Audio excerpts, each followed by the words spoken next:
Ibinida ng Department of Trade and Industry sa 4 na araw na mall show ang iba't ibang produkto ng Mimaropa. Ang detalye sa balitang pambansa ni Paul Jason Foss ng Philippine Information Agency, Mimaropa.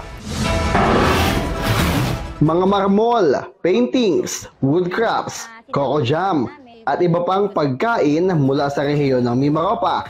Ito ang ibinida ng Department of Trade and Industry sa ginanap na Tatak Pinoy Obra Mimaropa Trade Show kamakailan sa isang malaking mall sa Makati City.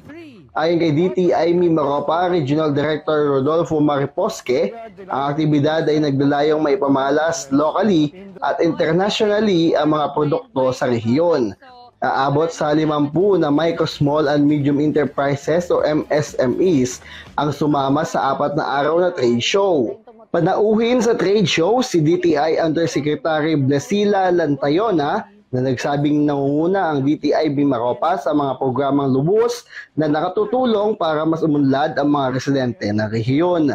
Malaki naman ang pasasalamat ng mga MSME sa ahensya sa ginagawa nilang tulong para mas ma-promote ang mga local products ng Mimaropa kagaya ni na Rosemary Casa mula Romblon at si Krisa Palma mula Oriental Mindoro. Nakatulong po sa amin itong trade fair para kami ay nakikilala sa aming mga produkto. Nakakatulong siya sa amin sa pag-promote po ng product namin. Hindi lang po sa Oriental Mindoro, hindi lang po sa Calapan, nakikilala po yung produkto namin sa iba't ibang lugar din. Sa taya ng DTI Mimaropa, umabot sa halos 6 na milyong piso ang kabuoang kinita ng mga MSME sa trade show sa rehiyon.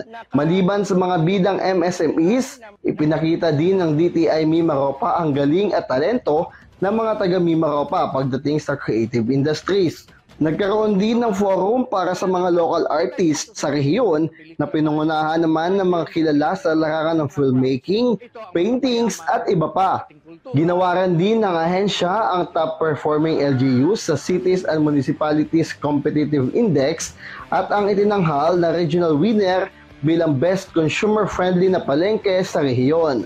Ang Tatak Pinoy Obra Mimaropa ay bagong programa ng ahensya matapos ang matagumpay na Mimaropa Naturally Agri-Trade and Tourism Fair na ginanap din sa Metro Manila noong 2015 hanggang 2019.